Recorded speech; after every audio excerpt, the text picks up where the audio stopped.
لمن قالوا عنه أنه انتهى. طلبوه بالرحيل أكثر من مرة. الضغوطات كانت كثيرة. لمن قالوا عنه أنه ليس في المستوى المطلوب. السكوت هو أعظم جواب لرياض محرز. الإجابة كانت في ظرف مغلق لا يفتح إلا في آخر الموسم. افتح الظرف ستجد محرز الأفضل في النادي الأهلي.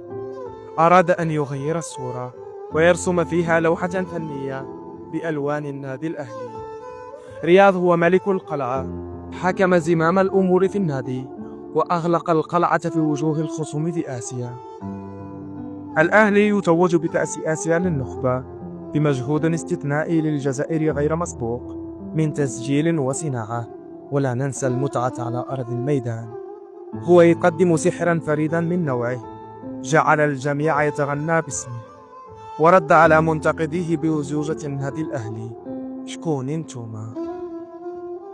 محارب الصحراء أراد أن يتصدر المشهد مرة أخرى فهو لا يرضى إلا بالمركز الأول.